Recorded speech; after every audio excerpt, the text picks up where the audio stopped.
A big immigration debate is underway on Capitol Hill. Mitch McConnell is saying that you only have 1 week to do the whole thing for the Dreamers.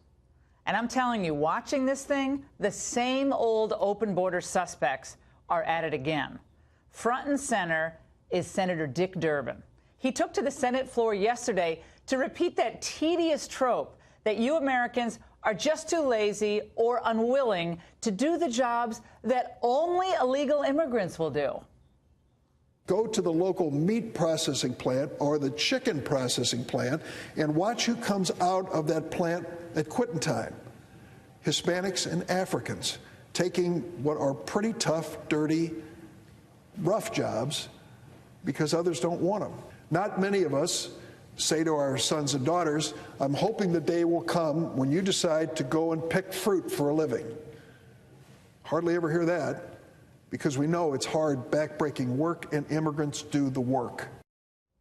Now, that is so offensive on so many levels. We could spend an hour debunking it and analyzing it.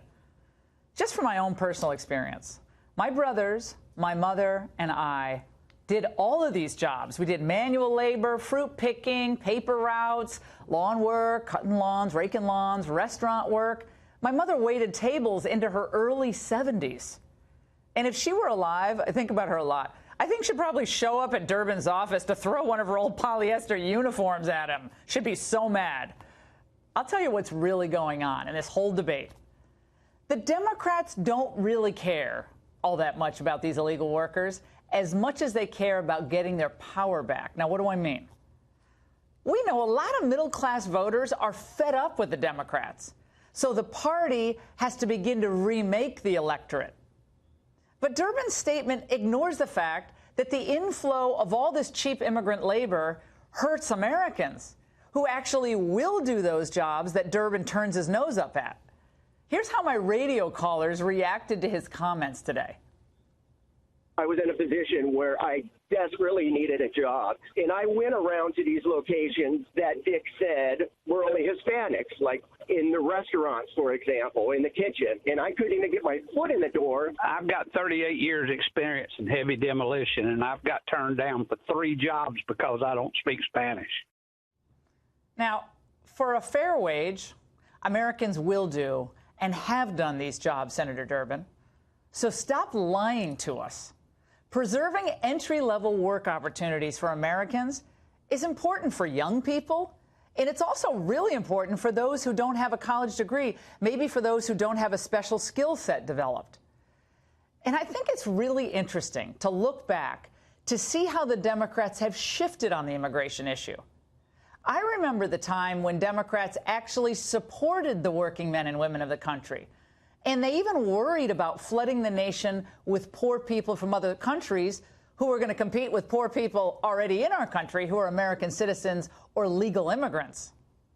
25 years ago, this was Dianne Feinstein. Mexico does nothing to enforce its border.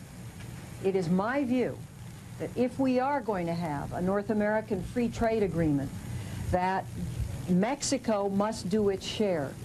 Because the day when America could be the welfare system for Mexico is gone. You have to concentrate on saying the people who should be here are those who come legally at this time. What happened to that Dianne Feinstein? That sounds like Jeff Sessions a couple of years ago when he was in the Senate. Imagine if a Republican made that comment about the welfare state today. There'd be howls from the lamestream media and from Democrats. How can you say that? That was Feinstein. Amazing. And this was Bernie Sanders 11 years ago, who spoke out and voted against George W. Bush's push for amnesty. I think it's high time that the Senate of the United States of America began to stand up for the American worker, and I would hope that before an immigration bill is passed, that it will respect the rights of American workers, both low-wage workers and both professional workers. Look, Sanders was right. Where is the congressional concern for the human dignity of America's low-skilled workers today? You know, they call them the working poor, middle class, lower middle class people. And people could support families on these jobs. and they could live decent lives. And look, in certain limited circumstances, in particular industries, guest workers do make sense, but it shouldn't become the norm. Certainly doesn't have to be. And I was thinking about this as well. It would be nice if just once in a blue moon, we heard someone like a Senator Durbin, or really anyone, speak in such emotional terms on the Senate floor about the innocent Americans who lost their jobs or their lives at the hands of illegal immigrants. Case in point, on Sunday, an illegal immigrant, Jose Duran Romero, slammed into an ambulance carrying a mother and her 3-year-old boy in Winston-Salem, North Carolina. His blood level, alcohol blood level, was double the legal limit. He injured the mother and the driver, and the little boy is dead. How many innocent lives have to be lost before the U.S. Congress focuses on the well-being of American citizens and legal immigrants rather than kowtowing to La Raza and the business lobby? We're all waiting. This is another good thing. Dick Durbin, of course, has the luxury of having a job that can't be taken by an illegal immigrant. At least not yet. Maybe he needs a little taste of his own medicine there. He can compete with illegal labor to even stay in the Senate.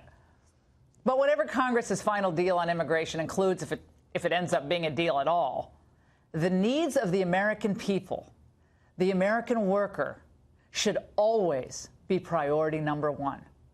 And that's the angle.